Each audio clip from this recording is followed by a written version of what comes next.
Coucou, j'espère que tu vas bien. Une petite vidéo sur le périmètre. Donc le périmètre, très souvent, les élèves oublient. Ou alors ils confondent le périmètre, l'air, la surface, la superficie, avec les volumes même. Enfin, des fois, tout est confondu. Donc le périmètre, c'est le plus simple. C'est facile. Donc je vais t'expliquer, allez déjà avec le carré.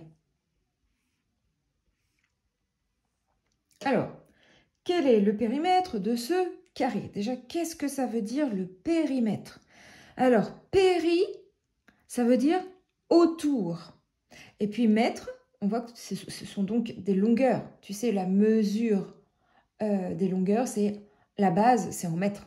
Après, tu as toutes les déclinaisons, enfin toutes les petites mesures, centimètres, décimètres. Après, tu as aussi dans l'autre sens les décamètres, kilomètres. Donc ça, ce sont des mesures, des longueurs. D'accord? Donc, périmètre, ça va être de calculer tout le tour. Imagine, là, tu as un terrain et tu veux savoir combien tu vas acheter de longueur de grillage pour pouvoir le clôturer. Alors, on va nommer les côtés. On va nommer ce côté C. La plupart du temps, c'est comme ça qu'on te le nomme. Parce que là, on n'a pas de mesure. C'est juste pour faire une définition globale. Donc, je le nomme C parce que ça veut dire côté, tout simplement. Côté, ça commence par un C. C'est un carré. Donc ici, si on a C, ici on a aussi C, ici on a aussi C, et ici on a aussi C. Parce qu'à chaque fois, ça va être le même côté. D'accord? Donc le périmètre de ce carré, ça va être C, plus C, plus C, plus C. T'es d'accord? Imaginons, on part d'ici. C, plus C, plus C, plus C. Ok? C plus C plus C plus C. Bon, c'est faisable, hein? Mais on peut aussi simplifier ce calcul en disant que c'est 4C. T'es d'accord? 1, 2, 3, 4. 4C. Et 4C, ça signifie 4 fois C. D'accord? Quand on met rien entre le numéro et la lettre, ça signifie fois. Alors imaginons ce carré, on nous dit que le côté C, ça mesure 3. 3 mètres. Eh bien, ça sera ici, pour notre calcul, 3 plus 3 plus 3 plus 3. T'es d'accord? Ici, ça sera 4 fois 3. J'ai mis un égal parce que c'est égal. Hein. Si tu calcules 3 plus 3, 6. 6 plus 3, 9. 9 plus 3, 12. Ok. 4 fois 3, tu connais tes tables, ça fait 12. Bref, le périmètre de ce carré est égal à 12 mètres. J'espère que tu as compris. On fait avec... donc là, du coup, tu as ta formule. Hein. Pour le périmètre du carré, c'est 4C. Voilà, le périmètre, la formule du périmètre du carré. On va faire le rectangle. Alors, le rectangle. Alors, le rectangle, je ne vais pas dire C parce que je vais être obligée de faire une différence entre les largeurs et les longueurs. Parce que là, on n'a pas 4 fois la même chose. Donc, le périmètre, c'est toujours pareil, combien ça mesure, tout ça. D'accord? Tout le trait, la longueur de ce trait. Donc, on va mettre, habituellement, on met petit L pour la largeur, grand L pour la longueur. Donc, tu es d'accord que ça va nous faire... Alors, imaginons, je pars d'ici. Donc, ici, c'est un grand L.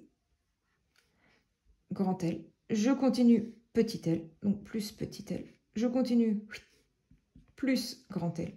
Et je continue, je remonte pour revenir au point de départ, plus petit L. Donc, si je regarde bien, j'ai 2 grand L plus 2 petit L. Voilà ma formule pour regrouper le périmètre du rectangle. Alors, imaginons petit L vaut 2. Ça, c'est petit L. Et grand L vaut 3. Donc, ça nous fait 3 plus 2 plus 3 plus 2. Ça fait combien? 3 plus 2, ça fait 5. Plus 3, ça fait 8. Plus 2, ça fait 10. Ici, ça fait 10 mètres. Évidemment, de l'autre côté, hein, il faut qu'on trouve exactement la même chose. Donc là, on a 2 fois, donc pour grand L, 3, plus 2 fois 2. Ok, ça nous fait 2 fois 3, 6, plus 2 fois 2, 4. 6 plus 4 égale 10. Ok, tu as vu ici dans le petit calcul, vite fait, j'ai fait d'abord les multiplications. Là, tu as multiplication, addition, multiplication. Tu dois toujours faire d'abord les multiplications. Sinon, ça ne te fait pas le même résultat si tu fais d'abord l'addition. Et du coup, c'est faux. Voilà.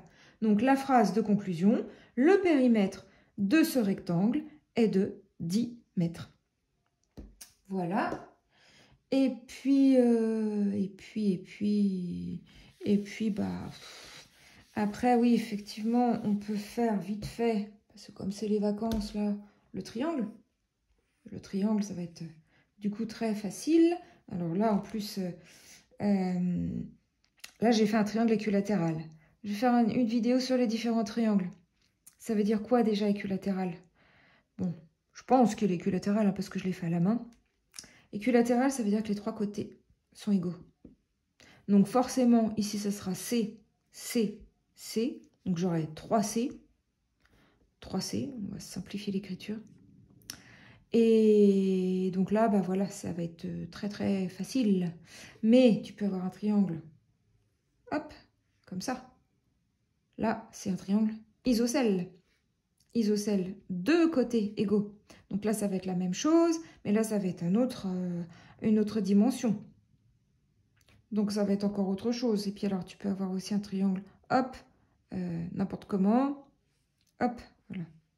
Un truc comme ça, hop. Bon, à chaque fois, ça va être, tu vas devoir prendre la mesure de ton côté, plus la mesure de ton côté, plus la mesure de ton côté, et tu auras la longueur de ton triangle. Dis-moi si tu veux une vidéo sur les différents triangles qui existent. Voilà, j'espère que tu as compris pour cette vidéo sur le périmètre. Donc, à retenir, le périmètre, c'est le contour. Péri, ça veut dire tout le tour. Tu sais, quand tu as le périphérique. Périphérique, c'est tout le tour. C'est la route qui entoure la ville. Voilà. Tout ce qui est péri, oui, ça veut dire autour. Allez, à bientôt!